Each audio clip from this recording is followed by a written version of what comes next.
الحمد لله رب العالمين، والصلاة والسلام على سيد المرسلين نبينا محمد وعلى آله وصحبه ومن تمسك بسنته واهتدى بهديه إلى يوم الدين. أعوذ بالله من الشيطان الرجيم. بسم الله الرحمن الرحيم. يا أيها الذين آمنوا أوفوا بالعقود. أحلت لكم بهيمة الأنعام إلا ما يتلى عليكم غير محل الصيد وأنتم حرم. إن الله يحكم ما يريد. يا أيها الذين آمنوا لا تحلوا شعائر الله ولا الشهر الحرام ولا الهدي ولا القلائد ولا آمين البيت الحرام يبتغون فضلا من ربهم ورضوانا. وإذا حللتم فاصطادوا ولا يجرمنكم شنآن قوم أن صدوكم عن المسجد الحرام أن تعتدوا. وتعاونوا على البر والتقوى ولا تعاونوا على الإثم والعدوان واتقوا الله إن الله شديد العقاب. درسكن wuxuu ka bilaabmayaa suuratul maa'ida bilowgeeda. Suuradan la yiraahdo suuratul maa'ida oo suuradaha quraanka marka la eego afar suuradood ka horeeyaan oo tii shanaada. waa quraankii Madiina ku soo degay. aayadaheedu waa 120 20 waa 100. waxay suuradani soo degtay markii Nabigu calayhi salaatu wasalaam sanadii lixaad uu ka soo noqday Xudaybiya. heshiiskii la odhan jiray ee uu gaalada la heshiiyey markii ay ka hor joogsadeen Kacbada. suuraddu wax dhammaanteed ama inteeda badan waxa ay koobsanaysaa axkaamta sharciga ah ama nidaamka islaamka ee wanaagsan ee Ilaahay u jideynaya ummadda islaamka ah. maxaa yeelay dawladdii islaamka ahayd ee bilaabmaysay waqtiga waxa ay u baahnayd ila almanhaj ar-rabbani, manhajka ilaahiga ah ee ilaalinaya simbiriraxada ka ilaalinaya. ilaa adoomaha manhajka Ilaahay baa simbiriraxa ka ilaalin kara. haddaynu dul marno axkaamta suuraddu ay taabanayso ama ay si wanaagsan u sheegayso ay ka hadli doonto waa ilaa 11 xukun oo isugu jira wax Ilaahay adoomaha uu u banaynayo, wax uu ka xaraam yeelayo, xeer ciqaabeed uu u dhigayo. waxa haddaba ugu horeeya heshiisyada oo Ilaahay uu faray adoomuhu inay fuliyaan, waxyaabaha la gowracayo, wixii xalaala, ugaadha iyo goorta aan la cunayn, ixraamka qofka muxrimka ah inuuna ugaadha ugaadhsanaynin, dumarka ahlul kitaabka ah in la guursan karayo, qofka ridooba waxa xeer ciqaabeedkiisu noqonayo, axkaamta tahaarada ama dadka muslimiinta ah sida u tahaaro qaadanayaan markay cibaadadooda gudanayaan, qofka tuuga ah ee waxada xeer ciqaabkiisa xeerka ciqaabeed la marinayo, xaddul baghi wal ifsaad fil ard, iyo qofka dhuljiifka ama burcadda ah isagana xeer ciqaabeedkiisa, khamriga iyo khamaarku inay xaraam yihiin, kafaaratul yamiin qofku marka uu dhaar beena maro iyo waxa uu ku kafaaro gudanayo, qofku marka uu muxrimka yahay inaanu uga dhalaynaynin, qofku marka uu sii dhimanayo dardaarankiisa iyo habka markhaatiga loogu samaynayo. waxa kaloo Ilaahay uu xaraam yeelaya waxyaabo ay gaaladu waqtiga hore isticmaali jireen oo ahaa xoolo ay markaa u xidhi jireen sanamyaasha baxiira iyo saa'iba iyo la odhan jiray. waxaa kaloo axkaamta ugu dambeeya alxukmu calaa man taraka alcamala bishariicati illaah. ummadda sharciga Ilaahay ka taga ee ku camal fali waaya xukumkooda waxa uu noqonayo iyadoo Ilaahay uu ku tilmaamay faasiqiin, dhaalimiin, kaafiriin ah. waxaa axkaamtaa ku sii xigaya qisooyinka qaarkood oo suuraddu ay sheegi doonto iyadoo Ilaahay uu sheegayo lilcidati walcibra si adoomuhu ay ugu waantoobaan qisada ah. waxaa qisooyinkaa ka mida reer banu Israa'iil qisadoodii oo iyaduna tilmaami doonta ila tamarrudi wa tugyaan madaxadaygooda iyo sida ay u xun yihiin.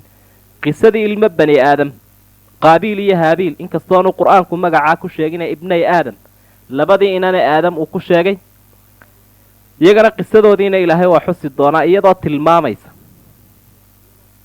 asiraac alcaniif bayna quwatay alkhayri waashar loolanka adaga ka dhaxeeya awoodda khayrka iyo tasharka waa qiso markaa waxaa kale oo qisadu ay ama suuraddu ay u banbaxaysaa dood adag oo ay la yeelanayso yuhuudda iyo nasaarada caqiidooyinkooda leexsan iyada oo runtii qayixi doonta intaasoo arrimood waa waxyaabo inoogu dhex iman doona suuradda oo ay koobsatay si wanaagsanna ay u iftiimin doonto markaa waxaad arkaysaa waxyaabaha samciyaadka ah iyo akhbaartii hore iyo axkaamta inta oo dhanba inay suuraddu wada koobsatay fadli weyn bay suuraddu leedahay axkaamtaa faraha badan iyo nidaamka ay xambaarsan tahay iyo iyada oo kalaamkii ilaahay awgeed ayaa asxaabtu waxa ay tilmaamayeen ridwaanullaahi calayhim sida asmaa binti yaziid ay xusayso ama cabdilaahi ibni camr ibn alcaas labadaas saxaabisay xusayaan nebiga calayhi salaatu wasalaam isagoo hashiisii fuushan cadbaa la odhan jiray ayay suuraddani ku bilaabantay kusoo degtay marka hashii way dirgan weyday oo way nuuxsan kari weyday macnaha way dhaqaaqi kari weyday kolkaasuu nebigu ka degay calayhi salaatu wasalaam idan markaa intanoo xukun ee suuradda ilaahay uu addoomaha mu'miniinta ugu cadcadaynayo waa lagama maarmaan waajib baanay tahay inaynu raacno si aynu uga baxsanno simbiririxooyinka iyo nuqsaantay nala kulmi lahayd bismi illaahi araxmaani araxiim ilaahay wuxuu idhi yaa ayuha aladiina aamanuu dadkii ilaahay rumeeyow awfuu bilcuquud heshiisyaasha dhammaystira ah heshiisaan uxillat lakum waxaa la idin banneeyo o laydin xalaal yeelay bahiimatul ancaam nicmoolayda mayeedhada ayna cuntaan ilaa maa yutlaa calaykum waxyaabaha laydinku dul akhriyi doonee iyagu xaraamta ahee suuradda laydinku sheegi doono aayaadka dambe mooyaane hayra muxilli shayd idinkoon ugaadhana xalaashanayn wa antum xurum idinka oo xajka xidhan oo muxrimiina ugaadhuna idiin xalaal maaha ogaada ina allaha yaxkumu maa yuriid ilaahay baa wuxuu doono xukuma fuliya jideeya dadka mu'miniintaabaa ilaahay u baaqay sida cabdilaahi ibnu mascuud radiallaahu canhu uu tilmaamayana waxa uu leeyahay markaad maqasho yaa ayuha aladiina aamanuu iyadoo 280 meelood qur-aanka kaga soo aroortay dhegahaaga aada u raarici waa khayr lagu farayo ama shar lagu diidayo kolka waxaad arkaysaa labadan aayadood aayaddan koowaad iyo ta labaad 12 arrimood buu ilaahay ku sheegay oo qaarkoodna uu inoo diidan yahay qaarkoodna uu ina farayo markaa ilaahay waxau idhi waxaa la idiin xalaal yeelay nicmoolayda bahiimada ah ee mayeedhada ah inaa cuntaan ku intifaacdaan rarataan dheefsataan adduun ka dhigataan geelii adhigii lo-dii waa kuwayaalahaa weeye oo labiyo dhadigintuba kala leh inta laydinku dul akhriyi doono waa aayadda dambe ilaahay uu ku xusaya waa baktigii iyo kii la dilay iyo kii la gowracay iyo kii aan la gowracin iyo kuwayaalahaa weeye waxyaabaha laydiin diiday ee kale waxaa ka mid ah wixii markaa isagana ugaadha la odhanayay markaa laakiin muxrimiinta tihiin uxillat lakum bahiimatu lancaam horta intaynaa soo dhaafin awfuu bilcuquud heshiisyaashaa ilaahay udhi dhammaystira waa heshiis nooc kastoo uu leeyahay zayd ibnu aslam mar uu sharxayo waxau lahaa heshiisyaashaa 6 baa ka mid ah ballanta ilaahay lala galay dhaarta addoomuhu isu mareen heshiiska shuraakadu ay yeelanayaan heshiiska wax kala iibsiga heshiiska guurka ee ragga iyo dumarka dhex maraya heshiiska dhaarta waxaasoo dhammi heshiisyaasha la oofinaya ayay ka mid yihiin ee xaraamta ay tahay in laga baxo uxillat lakum bahiimatu lancaam nicmoolayda laynoo xalaal yeelay waxaa laga faa'iidaysanayaa bay leeyihiin asxaabtu sida ibnu cumar iyo ibnu cabbaas iyo in jiniinkiina uu xalaal yahay ama ilmihii yaraa ee neefka calooshiisa ku jiray isaguna inuu xalaal yahay baa laga faa'iidaysanaya nebiguna calayhi salaatu wasalaam xadiis waxa uu ku yidhi dakaatuljaniin dakaatu ummi jiniinkaa yar ilmahaa yar waxa gowrac u ah gowraca hooyadii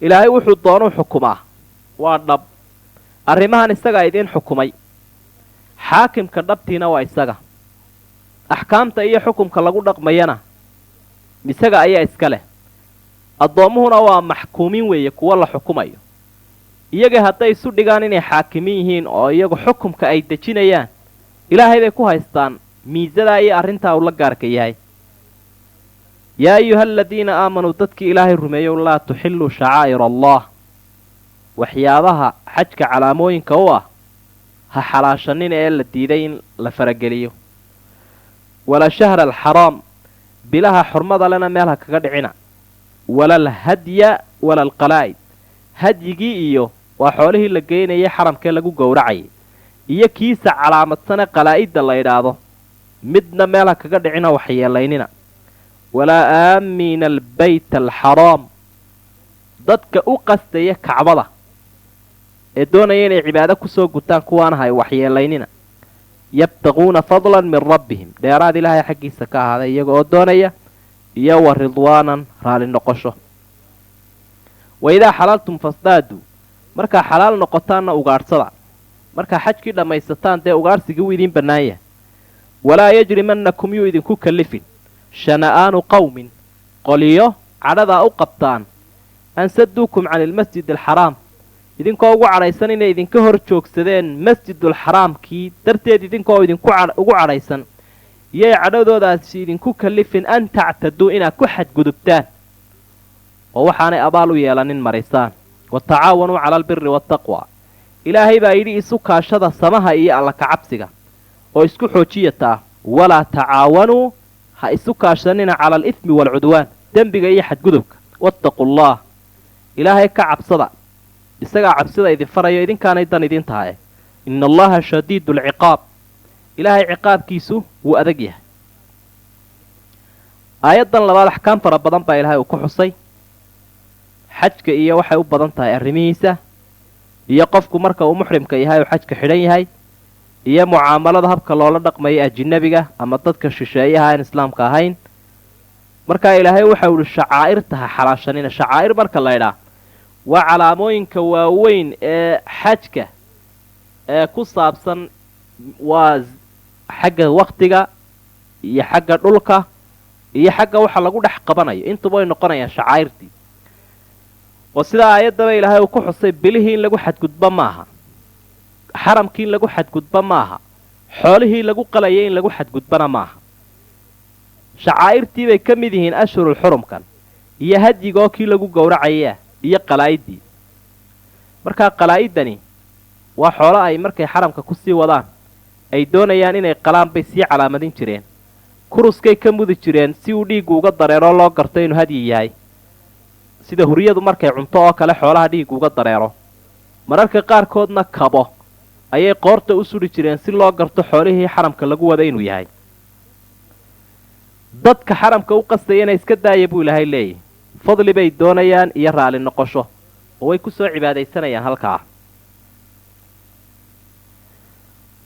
oo aayaadku waxa ay soo degeen sidaynu hore usoo xustay markii nebiga u diideen iyo asxaabta kuwa gaaladii kolkay u diideen xaramka laakiin wakhtigii dambe ilaahay waxa uu xaraam ka dhigay kuwa gaalada ahi inay u soo qastiyaan oo ay yimaadaan xaramka taa kolkii dambe waa laga joojiyey yaa ayuha aladiina aamanuu inama almushrikuuna najas falaa yaqrabu lmasjida alxaraama bacda caamihim haada sanadii lixaad dabadeed bay suuraddani soo degtay laakiin aayadda qaybtaa waxaa nasakhaya suuraddii soo degtay sanadii sagaalaad oo ahayd suuratu tawba kuwa gaaladii waa nijaasayay usoo dhowaanay masjidulxaraamka baa ilahay markaa xalaal noqotaan ugaadhsada ilaahay uu idiin xalaaleeyey cadaaladana ilaaliya buu ilaahay leeyo qolyaha a cadhada u qabteen cadhadii iyo idinku kallifin inaad ku xadgudubtaan an tactaduu sideedabana sidii jaahiliyaddii ha noqonina kuwa isu kaashada xumaha ee waxaa noqotaan alla kacabsi iyo samaha kuwa isu kaashada maxaa taa inooga baahi badan maanta bulshada halkan ku nool haddaynu nahay waxaynu u baahan nahay inaynu alla kacabsiga iyo isu kaashanno samaha wixii ummadda dan u ah diinta dan u ah waddanka dan u ah waa alla kacabsiga iyo samaha ah dhibaatadiina waxay nagu badatay markaynu isu kaashannay dembi iyo xadgudub aayaduhu waxay xusayaan weli nidaamka wanaagsan ee islaamka ilaahay u jidaynaya addoomaha caalamkan ku nool. waa nidaam nololeed islaamku dhinacyada kala duwan ee xayaatada basharka khusaynaya, wax ilaahay uu xallilo iyo wuxuu ka xaraam yeelo labadaba wuu soo xusay. inna allaha yaxkumu maa yuriid. aayaddan markaa 11 arrimood ayaa ilaahay uu ku sheegaya oo waxyaabaha dadka laga xaraam yeelay ka mid ah. oo aayaddaa hore waxa ilaahay uu ku soo yidhi uxillat lakum bahiimatu lancaam ilaa maa yutlaa calaykum. nicmoolayda waa laydiin xalaal yeelay oo xalaal bay idiin tahay nicmoolaydu inaa cuntaan ilaa inta la idiin sheegi doono inay xaraam tahay mooyaane. marka aayaddan saddexaad waxay sheegaysaa nicmoolayda waxyaabihii aan la cuni karayn ee hilibkooda in la cunaa uu xaraam ahaa ayaa aayaddani sheegaysaa 11 shay ah. ilaahay wuxuu yidhi xurrimat calaykum waxaa laydinka xaraam yeelay almaytatu baktigii, waddamu dhiiggii, walaxmu lkhinsiiri iyo hilibkii doofaarka, wamaa uhilla lighayrillaahi bihi iyo shayga loogu dhawaaqay ee lagu gowracay magacaanka ilaahay ahayn, iyo walmunkhaniqatu neefkii cunaha la qabtee la baktiyey, waalmawquuda iyo neefkii waqiidka ahaa ee sidii loo garaacayay ee loo budaynayay ku dhintay, iyo walmutaraddiya tii meesha ka soo wilaanwilatay ee buur ka soo dhacday, iyo wannatiixatu tii mid kale geeska ay gelisee sidaa ku dhimatay, iyo wamaa akala sabuc xayawaanka ama bahalku xoolaha uu cunay, ilaa maa dakkaytum ka aa gowracdaan mooyaane. kaa gowrac ku gaadhaane dee bahalkaa uu cunay waa iska xalaal isagu. wamaa dubixa cala nusub qoryaha iyo sanamyada wixii lagu dul gowraco iyaguna waa xaraam.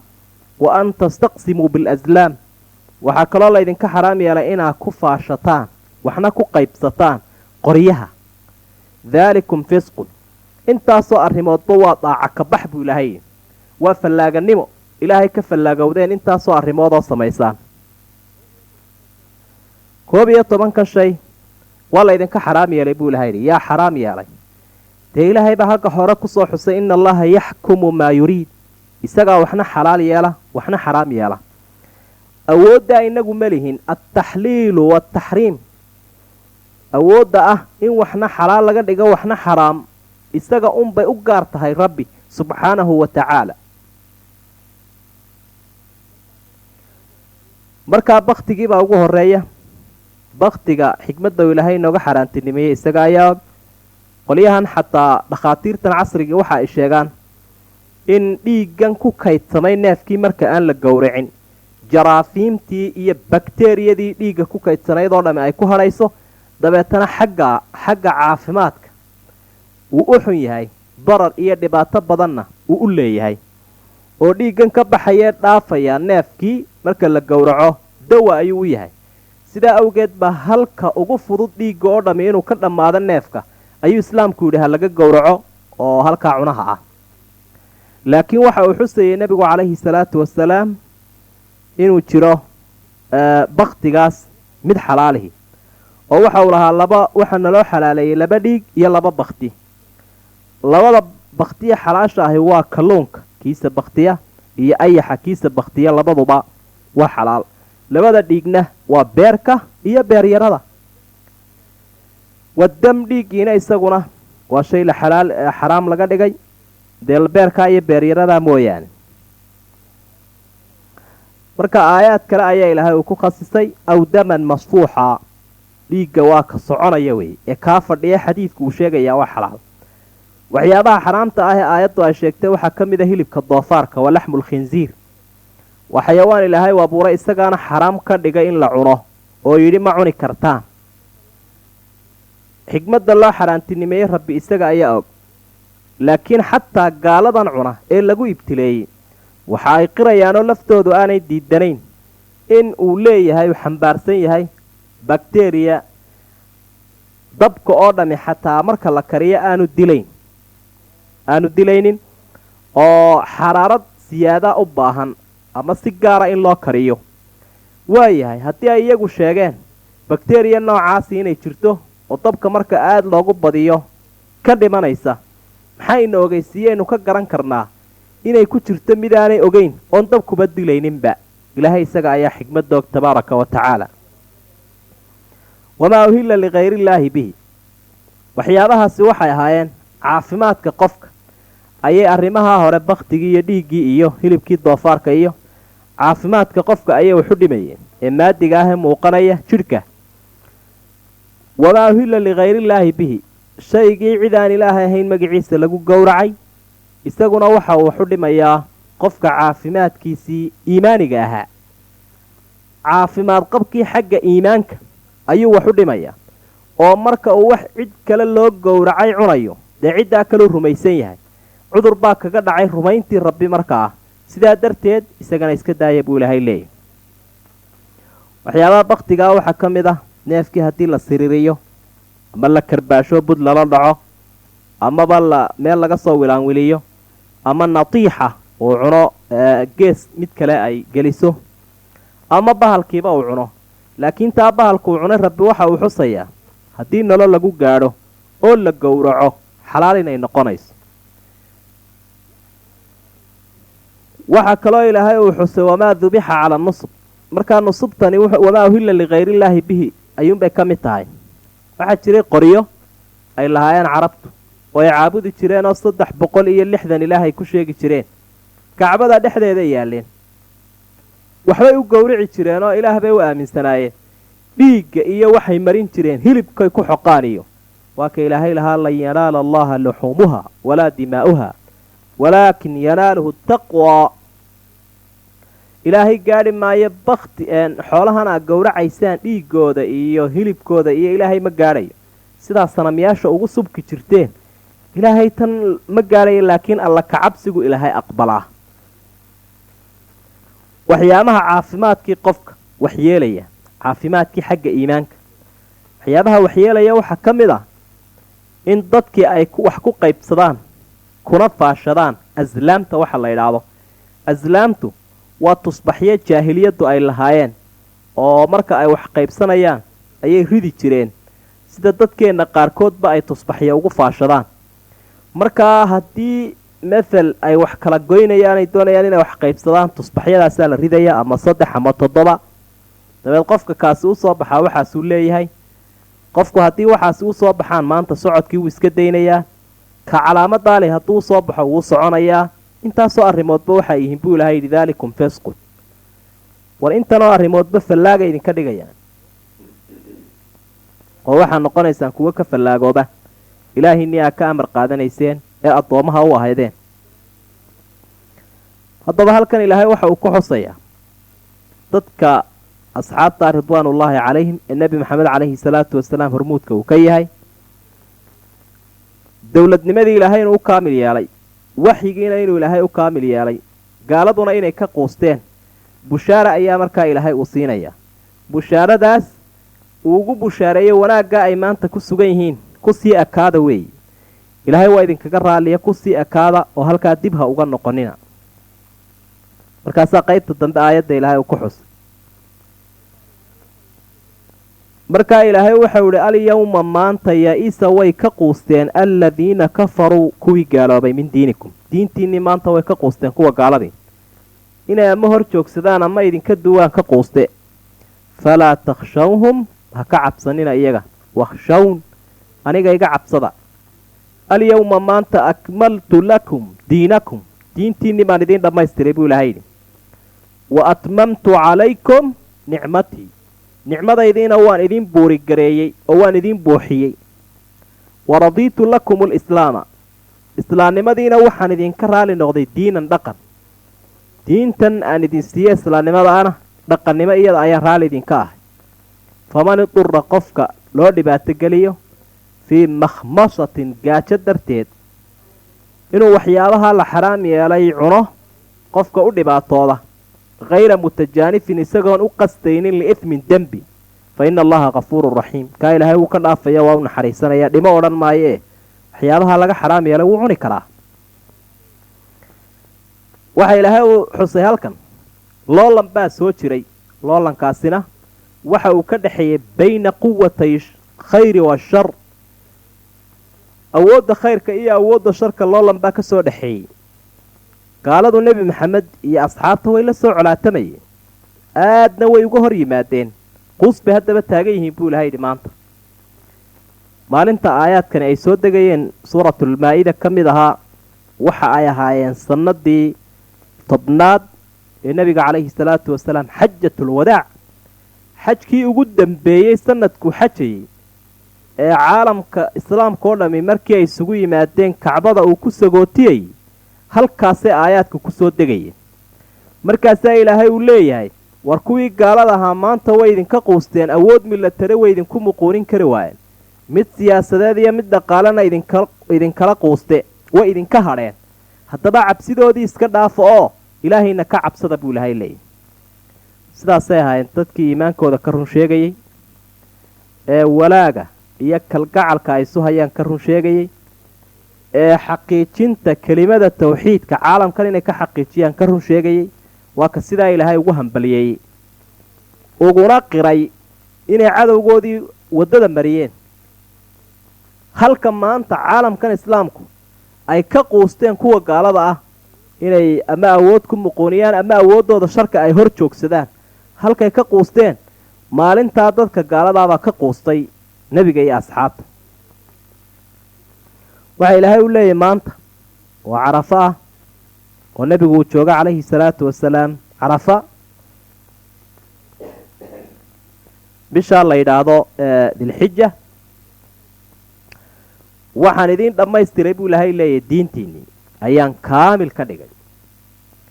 markii aayaddan uu maqlay cumar binu khadaab radia allaahu canh wuu ilmeeyey. markii layidhi maxaad u ilmaynaysaa, dee ilaahay wuxuu sheegayba inuu diintii kaamil yeelay. wuxuu idhi war arrin dheer baan aayadda ka fahmaye, mar haddii uu shay kaamil noqdo nuqsaan buu dib u bilaabaa. mar kasta oo shaygu uu kaamil noqdo nuqsaan buu dib u bilaabayaa buuli. waa saxaabigaasi radia allaahu canhu si weyn buu wax uga fahmay aayadda. nicmadii islaamka waan idiin dhammaystiray buu ilaahay leeyahy. sidee baanu nicmo u ahayn islaamku? waa shayga bashariyaddan ay ku badbaadayaan adduunyada, xidhiidhi iyo nolol xumo iyo amni xumo iyo nidaam xumo intaba way kaga badbaadayaan, aakhirana cadaab bay kaga badbaadayaan. nicmada ugu weyne qofku uu helaa waa taa islaamnimada. ilaahay waxa uu leeyahay dhaqannadu way badan yihiine dhaqanka aan idinka raalli noqdeen ogolahay waa kaa islaamka, waa dhaqan islaamku. ilan diin dhaqan baa la ydhaahdaa, ma aha shay lagu cibaadaysto keliya, laakiin noloshu qaybaheeda kala duwan intaba wuu saamaynaya. mid siyaasadeed, mid dhaqaale, mid bulsho, mid cibaado, intoo dhanba. haddaba ilaahay ruqsuu bixiyo waxa uu leeyahay arrimaan waxyaabaan idinka soo xaraam yeelay qofka baahi ay qabatee makhmasa gaaja ku dhacdo ee weliba dembi iyo xadgudub aan ku dhex jirin, wuu iska cuni karaa waxyaabaha laga xaaraantinimeeyey, baktigii iyo wixii cidaan ilaahay ahayn loo gowracay iyo doofaarkii, waxoo dhan wuu cuni karaa. nebiguna waxau lahaa calayhi salaatu wasalaam, war ilaahay ruqso ayuu bixiyey, ruqsadiisa ka faa'iidaysta. waxa uu jecel yahay ruqsadiisa in la qaato, sida uu u jecel yahay siduu u necab yahay macsiyo in lala yimaado oo isaga la caasiyo. markaa waxay rasuulka weydiiyeen, maxaa noo xalaala waxyaabahan xayawaanka ah amaba nicmoolayda iyo ugaadha, maxaa noo xalaala? ma wixii aanu bir la gaadhno ayuunbaa noo xalaala, mise wixii aanu xayawaanka ku ugaadhsanno sida ayga oo kale? ilaahay baa u caddeeyo waxau idhi yas'aluunaka waxay ku weydiinayaan nebi maxamedow maadaa uxilla lahum, waxyaabaha xalaal looga dhigay u xalaasha ah. qul waxaad tidhaha uxilla lakum utayibaat, waxalla wixii wanaagsan ee fiican oo dhan xalaal buu idin yahay. een khabiis ahayn wixii naftu ay jeceshoo dhan ee wanaagsan xalaal buu idin yahay. wamaa callamtum min aljawaarix, shaygii wamaa callamtum washaydu maa callamtum min aljawaarix, waxyaabaha wax soo qabtee lagu ugaadhsado wixii uu idiin qabtee ugaadhihina xalaal bay idin yihiin. ama gorgorkii iyo aygii wixii ay qabtaan ee ugaadha waa cuni kartaan. mukallibiina, idinkoo wax baraya oo laylyaya waxa uu ku ugaadhsanaysaan. tucallimuunahunna, idinka oo baraya mimaa callamakumullah, waxa ilaahay uu idin baray iyo nidaamka wanaagsane loo shaqeeyo, idinka oo baraya xayawaankaa. fakuluu mimaa amsakna calaykum iska cuna haddaba ayda iyo wixii ay idiin qabtaane ugaadha ah wadkuruu sma allaahi calayhi magaca ilaahayna ku xusa oo marka aad diraysaan bismi illaah ilaahay magaciisa xusa wattaquu allah ilaahayna ka cabsada ina allaha sariicu alxisaab ilaahay xisaabtiisu way deg deg badan tahay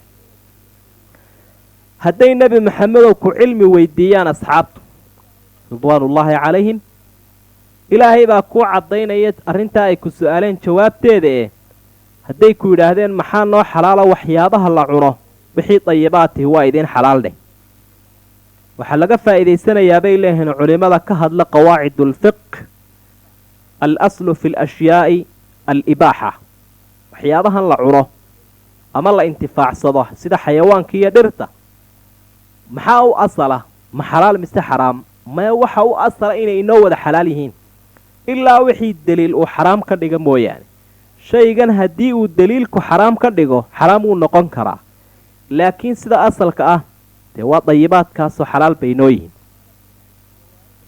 waxaa kaloo idiin xalaala buu ilaahay yidhi jawaarixda wixii aad ku sii daysaan waa jamcu jaarix waa xayawaankan wax soo qabanaya bahalo badanoo intoo la layliyo oo wax la baro lagu ugaadhsadaabaa jira xayawaanada waa badan yihiin mathal shimbiraha oo kale coomaadaha iyo gorgorka iyo baqayaha iyo waa la carbiyaa baaska iyo markaasay soo qabtaan wixii la doonayo ayada oo kale intoo si wanaagsan loo carbiyo ayaa marka la diro ay ugaadha dhab soo siinayaanay soo qabanayaan dabeetana qofkii baa ku soo gaadhaya laakiin shuruudaha ilaahay u xidhay waxa uu leeyahay horta rabbi waa inaa mukallibiin layliya horta marka hore tacliim baa ilaahay uu idin baray oo bani aadamku uu la gooni yahay oo hab wanaagsan oo wax loo isticmaalo ah taana waa inay idinka qaataan oo aygii marka laydhaa qabo waa inuu dhaqaaqayo joog marka la ydhaahdo waa inuu joogayo kolka uu qabto waa inaanu cunayn waxa uu xusayay nebigu calayhi salaatu wasalaam qofku marka uu ayga diro ee magaca ilaahay uu xuso bismillaah intuu idhaahdo uu diro dhab kolka uu siiyo haddii aanu cunin waa carbisan yahay wixii uu qabtayna waa la cunayaa laakiin haddii uu cuno dee isagaa qabsaday adiga kumuu qabanin layligiina si wanaagsan umuu qaadanin marka aayadda ilaahay waxau idhi fakuluu mima amsakna calaykum wadkuruu sma allaahi calayhi wixii ay idiin qabtaan iska cuna laakiin markaad diraysaan bismillah dhaha oo magaca ilaahay ku xusa xadiidkuna taasuu sii raacinaya waxaa kaloo nebiga la su-aalay calayhi salaatu wasalaam qofkii marka uu ugaadhsanayo mararka qaarkood buu ku ugaadhsanayaa waxyaabo aan ahayn mathal waxyaabaha la dirayo oo nin baa waxa uu su-aalay micraadka bal bahalka micraadka la yidhaahdaan ugaadha ku ugaadhsadaa ka warran buuli micraadku waxaynu odhan karnaa ama lagu tilmaamaya waa bahal bud oo kale ah oo madaxa laga gelinayo waran fiiqan markaa lagu ridayn maayo laakiin waa lagu tigaantiginaya hab tigaantiga ayaa loogu tuurayaa ugaadhii marna ballaadhku ugu dhacaya marna afkii fiiqnaabuu ugu dhacaya markaasuu nebigu xusay calayhi salaatu wasalaam oo waxa uu yidhi wixii afka fiiqan uu u galo ugaadha dee waxa uu ku dilay sidii mindida oo kale markaa waad iska cuni kartaa laakiin haddii uu ballaadh ugu dhaco oo sakaaradii iyo wixii la mid ahaa uu ku dilo sidaa dee waqiid bay noqonaysa tii la budeeyo kaley la mid noqonaysa markaa garmaqaataa la odhan jiray berigii hore ama soomaalidii hore way ku dagaalami jireen way ku ugaadhsan jireen waranka iyo garmaqaataha iyo gaashaanka iyo waxyaaba ay wada sidan jireen bay ahaay saasuu nebigu calayhi salaatu wasalaam u xusayay kolkaa isagoo aayadda sii cadcadaynaya magacan ilaahay ee lagu xusayo shaygii marka la gowracayo waa lagama maarmaan maxaa yeelay gowracani waa cibaado qul inna salaatii wa nusukii wa maxyaaya wa mamaatii lilaahi rabbi alcaalamiin ilaa markaad salaaddii gelaysa sidaasaad leedahay inna salaatii wa nusukii salaadayda iyo gowracayga intaba ilaahay baa iska leh iyo geeridayda iyo noloshayda oo wixii cibaadeen qabanayo isaga ayaanu qabanayaa daraaddii wixii maamulahee igu imanayana isaga ayaa leh oo igu tasarufaya haddaba gowracii inuu mar walba rabbi dartii ahaado waa laga maarmaan cabsida ilaahay baa rabbi uu xusuusinayaa markaynu afcaashan qabanayno. dad fara badan baa marka ay wax gowracayaan meel ku maqan, amaba laga yaabaa gowracoodu inaanu mid sharci ahayn. sida dadka wax u gowraca had iyo jeer meelahan caamka ah, magaalooyinka ah oo dhan, magaalooyinka meelaha caamka ah dadka wax u gowraca iyagoo ama caytamaya ama sii jeeda amaba laga yaabo inay diinta caayayaan ayay wax gowracayaan. waa nuqsaan aada u weyn. waa in la wacyigeliyaa oo wax la fahamsiiyaa oo loo sheega arrintani inay muhiim tahay in runtii la dhowro oo la ilaaliyo. saa darteed baa ilaahay taqwada uu xusuusinaya. ila waa cibaado, cibaadadiina mar walba inay si taqwada waafaqsan u dhacdo weeye. ilaahay bay xisaabtiisu deg deg badan tahay subxaanahu wa tacaala. waxaa kaloo rabbi uu ka hadlayaa waxyaabaha addoommaha uu xalaal yeelay inaanay ahayn oo keliya waxaa la gowracaya iyo raashimada, laakiin waxyaaba dadka la guursanayana qaybta ilaahay uu xalaaleeyey buu halkan ku xusay. marka ilaahay waxau idhi alyawma maanta, waa sannadaa tobnaad ee aayaadkani ay soo degayeen, uxilla lakum adayibaat, waxalla wixii naftu ay macaansanayso waa laydiin xalaal yeelo wanaagsan ee aan xumayn. wa dacaamu aladiina uutuu lkitaab, dadkii kitaabka la siiyey gowracoodiina wixii ay gowraceenna xalaal buu idin yahay, xillun lakum, xalaal buu idin yahay. wa dacaamukum xillun lahum, waxaa gowracdaanna iyaga xalaal buu u yahay. waalmuxsanaatu min almu'minaat, dumarka xorta ahina ama kuwa dhowrsoonee mu'minaadka ahina xor bay idin yihiin, waxay idin yihiin xalaal bay idin yihiin. waalmuxsanaatu, dumarka iyagana la dhowray ee xorta ah oo min aladiina uutuu lkitaab min qablikum, kuwii kitaabka hortiin la siiyey ka mid ah, iyaguna xalaal bay idin yihiin. idaa aataytumuuhunna ujuurahunna, markaa meherkooda siisaan, muxsiniina idinkoo guursanaya, hayra musaafixiin, idinka oo aan ka sinaysanayn, walaa muttakhidii akhdaan, saaxiib hoosena aan ka dhiganayn. waman yakfur biliimaan, qofka iimaanka ka gaaloobee diida ilaahay, faqad xabita camaluh, wixii uu hore u sameeyeyna wuu buray, wa huwa fi laakhirati min alkhaasiriin, aakhirana dadka khasaaray buu ku jiraa. ilaahay wuxuu leeyahay dayibaadka xalaal baan idinka dhigay. waxyaabahan mathal aynu arkayna wax madcuumaadka iyo waxyaabaha la cuno iyo waxyaabahan la isticmaalo, waxna waa dayib oo waxaa udgoone macaane tamarta iyo nafaqada leh, waxna waxa weeyaan wax khabiis ah, wa yuxarimu calayhim alkhabaa'id. markaa khabaa'idtaasi waa wixii nafta dhibaya ee bulshada dhibaya ee iimaanka qofka dhibaya, iyaguna waa khabaa'id. markaa kuwaasi xaraam weeye. markuu qofku cuno uu ku sumoobayo, ama naftiisa dhibaya, ama mujtamaca dhibaya, dhaqaalaha dhibaya, waxaasoo dhammi waa khabaa'idkii ku jiraane dayibaadka ma aha. sidaa darteed baa balwado badan oy dadku isku dhajinayaan imika isticmaalayaan, dee dayibaadkan ilaahay addoommaha u xalaaleeyey ma soo gelayaane khabaa'idkay soo gelayaan. caafimaadkiibuu qofkii waxyeelaynaya, balwad baabuu ku tilmaamaya wax lagu ibtileeyey inuu yahay, haddana wuu sii wadaa. dadkii ahlulkitaabka ahaa yuhuuddiiyo nasaaradu wixii ay gowracaan iyaguna xalaal bay idin yihiin, idinkuna kaa gowracdaan xalaal buu u yahay iyaga.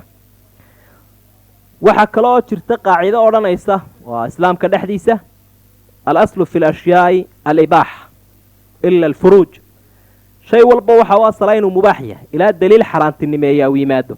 laakiin dumarku taa way ka duwan yihiin oo asalkoodu waa inaanay xaraam ahayn, galmadoodu xaraam weeye. asalkoodu waa inaanay xalaal ahayn, markaa in lala mucaamaloodo oo galmo loo sameeyaa waa xaraam, ilaa in sharci lagu xalaashado mooyaane. markaa dumarkii waxaa idiin xalaala buu ilaahay leeyahay. kuwa muxsanaadka ee mu'minaadka ah waa qaar xor ah oo dhowrsoon, iyo kuwa markaa iyaguna xorta ah ee yuhuuddiiyo nasaarada ka mid a. kol haddaa meherkoodii siisaan, guursanaysaan buu ilaahay leeyahy, xalaal bay idin yihiin. laakiin waa inaydaan ka sinaysan, saaxiib hoosena waa inaanu jirin. markaasaa ilaahay uu ka hadlay arkaantii weysada. ilaahay wuxuu uhi yaa ayuha aladiina aamanuu, dadkii ilaahay rumeeyow, idaa qumtum ila salaati, markaa salaada u kacdaan, faqsiluu wujuuhakum, wejiyaashiinna maydha, wa aydiyakum, gacmihiinnana maydha, ila almaraafiq, ilaa suxullada, wamsaxuu biru'uusikum, madaxyaashiinnana masaxa, wa arjulakum, cagihiinnana maydha, ila alkacbayni, ilaa kuraamaha hoose. wa in kuntum junuban, haddii aad jinaabo qabtaan oo qofkii jinaabo ay ku timaado fadaharuu maydha buu ilaahay leeyahy oo maydhi la yimaado dahaaro qaata. qaybtaa hore aayadda waxa ilaahay uu kaga hadlay waysadii iyo maydhigii. wa in kuntum mardaa laga bilaabo ilaa inta ka sii dambaysana tayamumkii ama gebagabaysigii ayaa ilaahay uu kaga hadlayaa. dahaaraduna sidaynu ogsoonnahay waxa ay ka mid tahay shuruudda salaada ilaahay uu ku aqbalayo. shuruudaha waxaa ka mid ah inuu qofkii dee daahir yahay oo jinaabadii iyo waysela'aantii uu ka daahir yahay. waxaa shardi labaada qofku inuu cawradiisa asturo. waxaa shardi saddexaada inuu dee wakhtigii galo oo salaad walba wakhtigeedaa la tukadaa. waxaa shardi afraada qofkii inuu qiblada qaabilo fawalluu wujuuhakum shadra, kacbada xaggeeda in loo jeesto.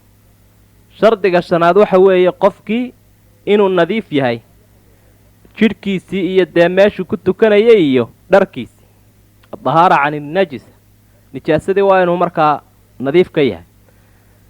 sidaa darteed buu nebigu lahaa calayhi salaatu wasalaam laa yaqbalu allaahu salaata axadikum idaa axdatha xataa yatawada aw kamaa qaal.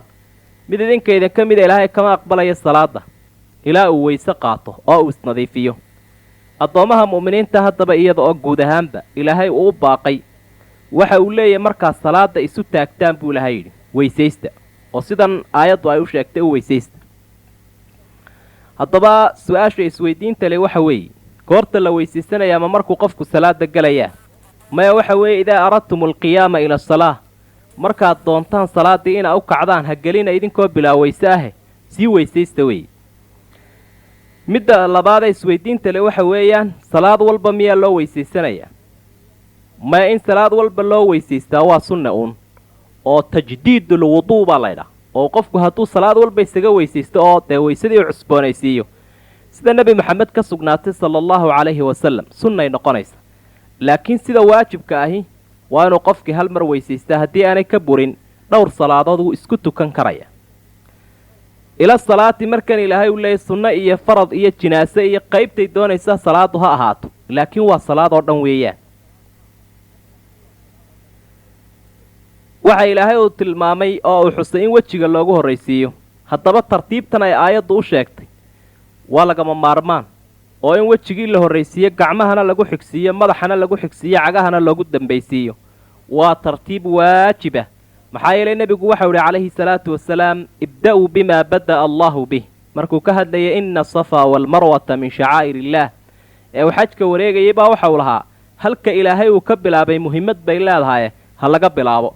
sidaa darteed baa nebiga calayhi salaatu wasalaam ay ka sugnaatay inuu sidaa u kala horraysiin jiray, aayaddu ay u kala horraysiisay. markaasee culimmaduna tartiibka waajibba ka dhigeen qayb ka midihi oo ay leeyihiin in sidaa la isu daba dhigo xubnihii weysada marka la maydhayo waa waajib weeyaan. waxa kale oo ka sii horreeya bay leeyihiin dee waa cibaada weysadii. cibaadoo dhammina waa lagama maarmaan inuu qofkii niyoodo. innama alacmaalu binniyaat, marka waa inuu addoonkii niyoodaa. halkan arkaanta ilaahay waxa uu ku sheegay wejiga maydhistiisii iyo gacmaha iyo madaxiiyo cagaha waa 4. niyadaasina waa ugu horraysaa waa 5, iyo in sidaa loo kala horraysiiyo 6daasay culimmada qaarkood ka dhigaan arkaanta weysada. waxaa markaas runtii iyaduna isweydiin leh. ilaahay waxau idhi faqsiluu wujuuhakum wa aydiyakum ila almaraafiqi wamsaxuu biru'uusikum. xubnihii qaar baanu xusin sida mathal faraxalkii hore iyo luqluqashadii iyo sandaarsigii iyo dhegahoo la masaxay iyo kuwayaalaha ilaahay muu xusin. waxaa halkaa laga fahmayaa inay sunnayaasha ku jiraan iyagu, oo sunnayaasha ayay ka mid yihiin. laakiin inta lafdhabarta u ah weysada waa intan aayadda ilaahay uu ku xusay. wejiga maydha buu ilaahay yidhi. maydhid haddii laydhaa dee waa biyihiioo si wanaagsan loogu nadiifiyo, marba ha ahaatee si fiican loogu nadiifiyo. wejiga marka la qayaxayo xaddiisa ama la tilmaamayo waa timaha madaxa laga soo bilaabo ilaa garhka. dhinaca ballaadhkana waa labada dhegood inta u dhaxeeya. marka la yidhaahdo xagga gacmaha ilaahay baa xadido waa ilaa suxullada buu leeyahy, waa inta waajibka ah. madaxana hala masaxa baa ilaahay wuli. markaa masixidda madaxu miyaa la wada masaxayaa mise qayb ka mid ahunbaa la masaxayaa? masale khilaafiya inkastoo ay tahay oo culimmada islaamku aqwaal ay leeyihiin, haddana laakiin sida nebi maxamed ka sugnaatay sala allahu calayhi wasalam waxa weeye inuu wada masaxay madaxa oo gacantoo qoyan baa lagu masaxaya. lugahana ilaahay waa xadiday inta waajibka aha waa ilaa kacbaynka, labada canqow ee hoose ama labada kuraamood ee hoose. waxaa markaas uu nebigu xusay calayhi salaatu wasalaam oo ka sugnaatay sunno ahaan intan aayaddu ay sheegtay in laga kordhiyaa inay fiican tahay, oo wejigii dee ilaa kor loo sii maydho, gacmihiina ilaa garbaha lagu dhoweeyo, addimadiina ilaa jilibka meel ku dhow la maydho. way ka sugnaatay rasuulka sala allahu calayhi wasalam oo waxa uu lahaa inna ummatii yudcawna yowma alqiyaama guran muxajaliina min ahari alwuduu.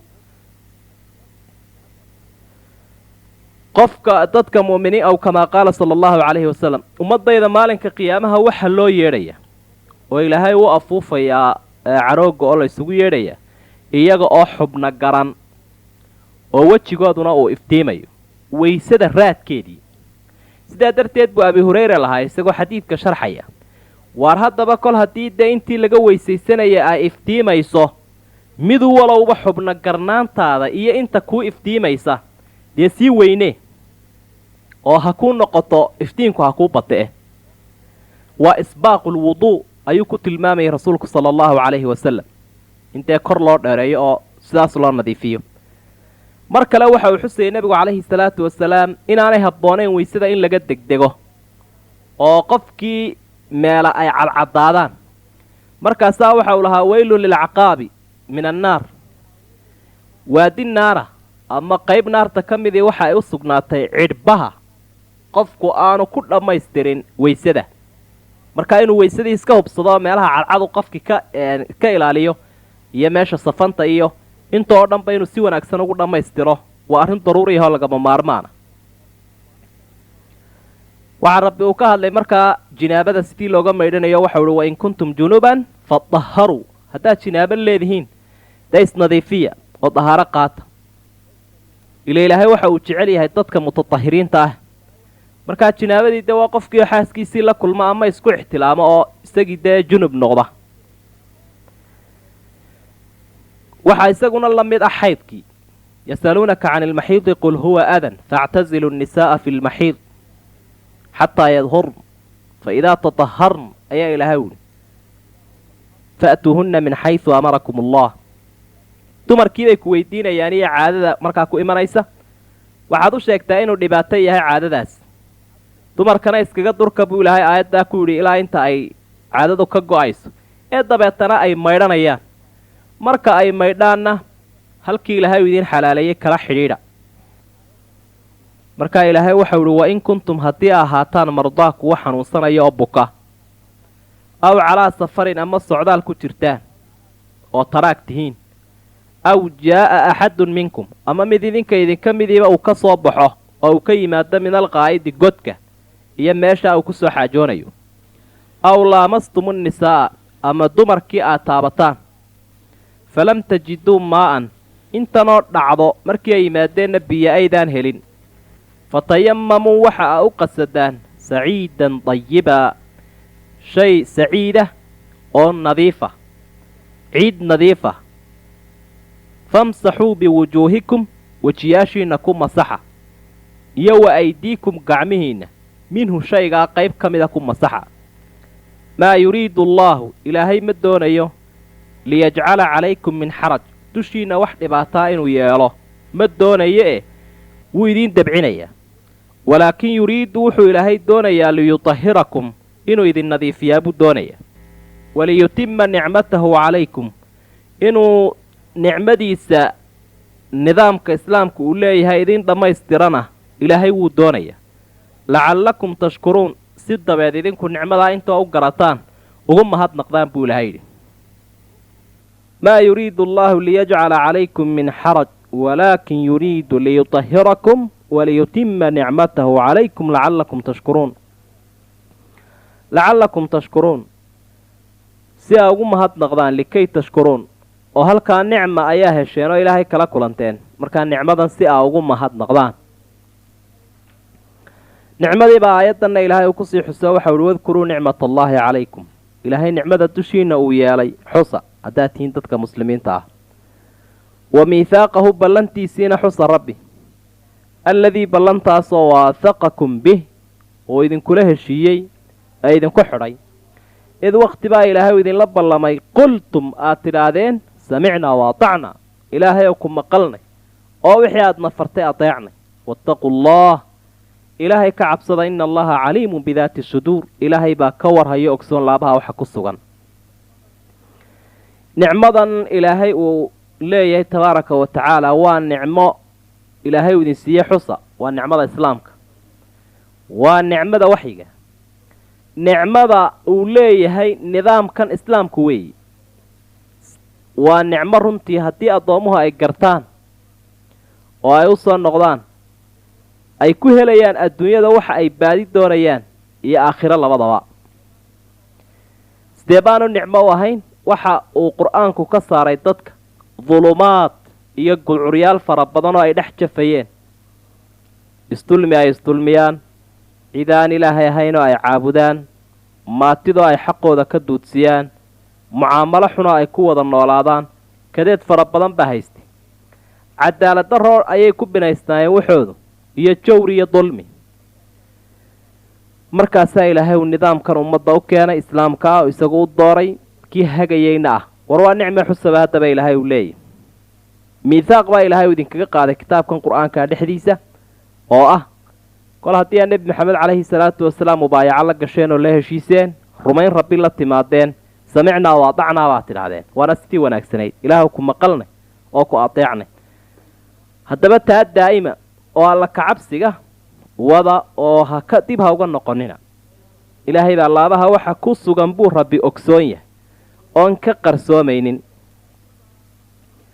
nicmada bacdulculamaa waxa ay ku fasiraan mubaayacadii asxaabtu la gelayeen nebiga calayhi salaatu wasalaam markii ay soo islaamayeen ilaahay wuxuu idhi yaa ayuha aladiina aamanuu dadkii ilaahay rumeeyo kuunuu ahaada qawaamiina lilaah kuwa toosan rabbi dartii shuhadaa'a bilqasd cadaaladda kuwa ku markhaati kaca noqda walaa yajrimannakum yuu idinku xambaarin yuu idinku kalifin shana'aanu qowmin qolada cadhada a u qabtaan waa kuwa yuhuuddee calaa anlaa tacdiluu inaydaan cadaalad samaynin yo idinku kalifin icdiluu cadaalad sameeya buu ilahay yidhi huwa aqrabu litaqwaa cadaalad samayntaasi alla kacabsiga u dhowdah waataquu allah ilaahayna ka cabsada ina allaha khabiirun bimaa tacmaluun waxaad samaynaysaan camal ilaahay xogagaal buuya u ogsoon yahay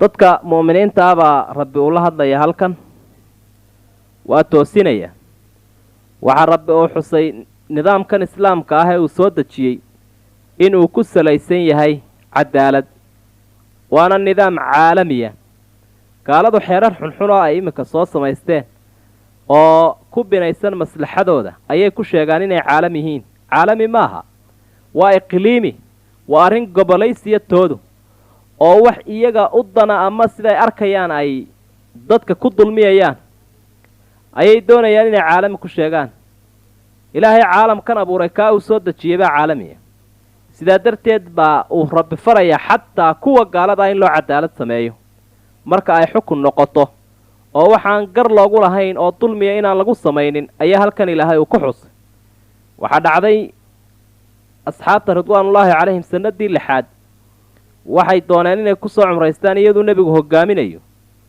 ee kacbada kuwii gaalada ahaa waa kuwii ka hor joogsadee nebigu halkii kaga soo noqday xudaybiya sala allahu calayhi wasalam halkaasuu ka soo noqday mar dambe oo fursaday ay u soo martay asxaabta ayay dooneen inay iyaguna ka goostaan ilaahay waxa uu leeyahy ka daayataa cadaalad la-aan ha ku dhicina jawrka iyo gardarrada iska ilaaliya taasa alla kacabsiga u dhowe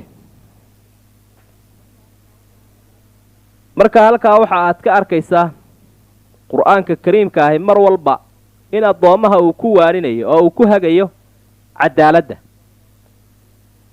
ilaahay baa waxau ihi kunuu qawaamiina lilaahi shuhadaa'a bilqisd qawaam waa ku toosan noqo dad toosan noqdoo ilaahay dartii u toosan oo sida cadaaladda ana ku markhaati kaca markay markhaati noqoto cadaaladda cid walba waa loo samaynaya.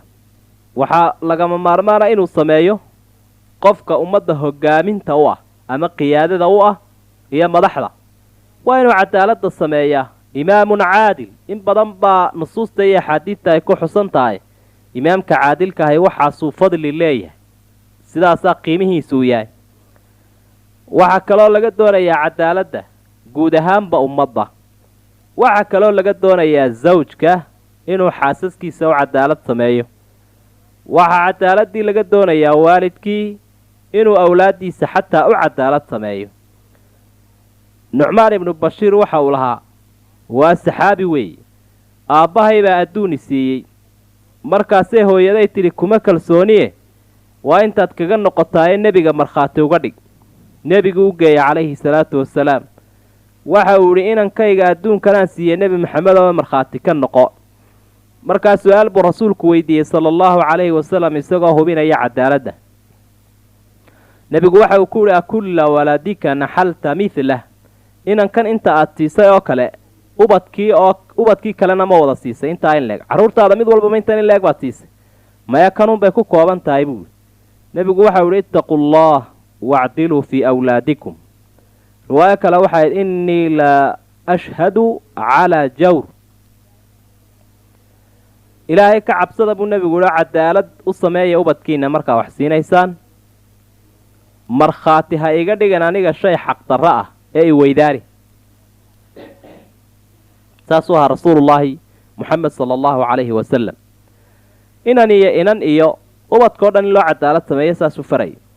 maxaad u malaynaysaa ummaddan qof hogaamiye u ah oo la doonayo qowlka inuu ugu cadaalad sameeyo, ficil inuu ugu cadaalad sameeyo, waxsiin inuu ugu cadaalad sameeyo. dee marka cadaaladdaasi ay luntana qulcur bay dadku gelaya, indhala-aan iyo dhegala-aan bay ku dhacaya. waxa ka soo baxaya waa inoo muuqanaya. ilaahay waxau ihi wacada allaahu, rabbi waa ballan qaaday aladiina aamanuu wacamiluu saalixaat. dadkii ilaahay rumeeyey ee camalka fiican sameeyey wuxuu u ballan qaaday lahum makfiratun wa ajrun cadiim. anna lahum makfiratan wa ajran cadiima, inay leeyihiin dembi dhaaf iyo abaalmarin weyn inay leeyihiin. taasaa ilaahay u ballan qaaday. kuwa gaaladaana waaladiina kafaruu wakadabuu biaayaatina, kuwa intay gaaloobeen aayaadkii ilaahayna beeniyey ulaa'ika asxaabuuljaxiim, naartaasaa ilaahay uu kaga argudanaya. naartaas ayay geli doonaan buu ilahay kuwaasina. dadka haddaba gartay nicmadan ilaahay uu ku siiyey adduunyadan ee islaamnimada ah, ilaa waa nicmo aada iyo aada u weyn. dadka muslimiinta ah maanta waxa aad moodaysaa markaad usii fiirsato in ay nicmonimada ka raadinayaan nidaamka gaalada ay samaysteen, oo nidaamkii islaamka iyo nicmadii u lahaa ilaahay uu leeyahy ku mahadnaqa ay ka dulboodsan yihiin, garan la-yihiin. cidda haddaba nicmadaa ilaahay uu fahamsiiyo cadaaladdaana raaca, ilaahay waxa uu halkan ku xusay inuu u ballan qaaday abaalmarin weyn. abaalmarintaasoo laba arrimood ka kooban. marka hore ilaahay uu ka dhaafo wixii dembi ay galeen. mar labaadka oo ilaahay uu siiyo abaalmarin weyn. bal iyaga u fiirso kuwii nicmadan garan waayey, cadaaladdana ka dulbooday, ilaahayna aan adeecin. iyagana waxa ilaahay uhi waaladiina kafaruu wakadabuu biaayaatina ulaa'ika asxaabuuljaxiim. waa aayaadkii rabbi ee nicmada ahaa kuwa garan waaye beeniyey naarta jaxiimaan kaga aargoosanayaa buu ilahay yidhi. haddaba nicmooyinka ilaahay qaybay isugu jiraan. manhajku ilaahay addoommaha u keeno qur-aanka ah waa nicmo. waxaa kaloo nicmo ah barwaaqo ilaahay addoommaha u siiyo. waxaa kaloo nicmo ah hiilin ilaahay cadowga uga hiiliya dadka muslimiinta ah. waxaa kaloo nicmo ah sharkooda oo uu kaa joojiyo. taasuu ugu gallad sheegtay markaa rabbi dadka mu'miniinta ah. waxa ilaahay u yidhi yaa ayuha aladiina aamanuu, dadkii ilaahay rumeeya udkuruu nicmat allaahi calaykum. bal nicmada ilaahay dushiina uu yeelay xusa. id hamma qowmun, markii qola ay dooneen an yabsutuu ilaykum aydiyahum, inay idiin soo fidiyaan gacmahooda oo waxyeello ay idiin geystaan. fa kafa aydiyahum cankum, gacmahoodii buu ilaahay idinka qabtay. ilaan isagaa gacmaha addoommaha hayee. wattaquu llaaha, ilaaha haddaba ka cabsada. wa cala allaahi, ilaahay oo keliya falyatawakal ilmu'minuun, dadka ilaahay rumeeyey ha tala saarteen oo arrimaha u dhiibteen. aayaddani waxay tilmaamaysaa sidii hore aynu usoo xusnay sulxulxudaybiya dabadii bay soo degtay suuraddu. markaa nebigu calayhi salaatu wasalaam markii uu xudaybiye fadhiyey ee maka ay ka hakiyeen gaaladu ee uu doonayay gaalada inuu la heshiiyo, ayaa koox 80 ahoo gaalada ah tiro xoogaaya ayaa isa soo urursaday aan dhabarjabinna bay yidhaahdeen. koox dhallinyaro ahoo heshiiska diidan oo mitidkii gaalada ah ayay ahaayeen. dabeetana waxay yidhaahdeen halkaa aan ka weerarno maxamed iyo asxaabtiisa si loogu kala yaaco heshiiskan. ilaahay baa arrintii ogeysiiyey dadka mu'miniinta ah, iyagii baaba la qabqabtay oo la qafaashay. marka tanuu ilaahay ugu manno sheegtay oo waxau idhi bal cadowgaa ilaahay idinka hakiyeyna xusuusta. waa markay dooneen gacmaha inay idiin fidiyaana ilaahay uu qabtay gacmaha ee idinka uu gacanta idiin geliyey. haddaba marka aa wax qabanaysaan ama digtoon tihiin, marley arrinkiina ilaahay u dhiibtoo tala saarta. wa cala allaahi falyatawakali ilmu'minuun. sidaasay tahay oo qofka mu'minka ahay mar walba ilaahaysa ugu tiirsan yahay. darisku halkaa inoogu joogo. wassalaamu calaykum waraxmat ullaahi wabarakaatu.